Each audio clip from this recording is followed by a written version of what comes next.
تجارت کے وزیر خرم دستگیر خان نے فرینکفرٹ میں جاری ٹیکسٹائل میلے میں پاکستان کے سٹالز کا دورہ کیا۔ ٹیکسٹائل میلے میں پاکستان کی 230 سے زائد کمپنیز پر مشتمل تجارتی وفد شرکت کر رہا ہے۔ تفصیلات بتائیں گے جرمنی سے ہمارے نمائندے شبیر احمد کھوکر۔ فرینکفرٹ میں منعقد ہونے والی عالمی ہائم ٹیکسٹائل نمائش پاکستان کے لیے اس لحاظ سے اہم رہی کہ حکومت کی طرف سے ٹیکسٹائل انڈسٹری کو خصوصی رعایتی پیکج ملنے کے بعد پاکستانی مصنوعات کو زبردست پذیرائی ملی ہے۔ نمائش میں شریک پاکستانی کمپنیوں کے برآمدی آرڈرز میں اضافہ ہوا جو کہ پاکستانی تاجروں کی بڑی کامیابی ہے۔ ہم جب یہاں پہ آئیں، اس فیئر میں آئیں تو ہم باقاعدہ اختیاری کے ساتھ آئیں تاکہ یہاں پہ ہم انڈیویجولی کسی کمپنی کی نمائندگی نہیں کر رہے ہوتے، گو کہ ایسا ہی ہوتا ہے، لیکن ساتھ ساتھ ہم پاکستان کی نمائندگی بھی کر رہے ہوتے ہیں۔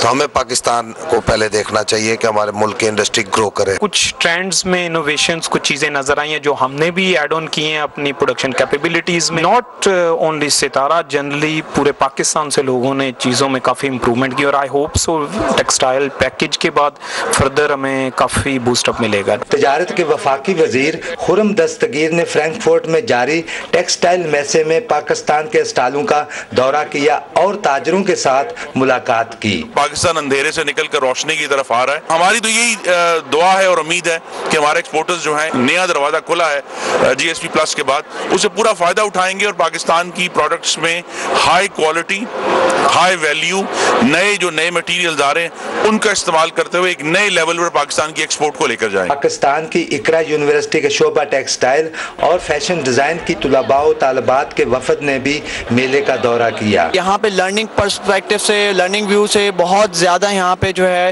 آپ کو اپارچونیٹیز ملیں گی۔ As business student, as textile students, یہاں پہ آنے کے بعد ان کو کافی ایکسپوجر ملا ہے۔ اس طرح کی ایگزیبیشن پاکستان میں بھی ہونی چاہیے۔ 4 روز تک جاری رہنے والی اس عالمی نمائش میں مصنوعات کو دیکھنے کے لیے دنیا بھر سے 137 ملکوں کے 65,000 سے زیادہ افراد نے فرینکفرٹ میں میلے کا رخ کیا۔ شبیر احمد کھوکر، پاکستان ٹیلی ویژن نیوز، فرینکفرٹ، جرمنی۔ ناظرین، اب خبرنامے میں شامل کریں گے موسم کے حوالے سے کچھ خبریں، کیونکہ موسم خراب ہونے کے باعث بیماریوں میں بھی اضافہ ہوا، کچھ اثرات آپ پر بھی نظر آ رہے تھے۔ جی بالکل، لیکن اب لگتا ہے کہ بتدریج اب معاملہ بہتری کی طرف گامزن ہے، کیونکہ کراچی سمیت سندھ کے بیشتر علاقوں میں جمعے سے شروع ہونے والی بارش کا سلسلہ وقفے سے جاری ہے۔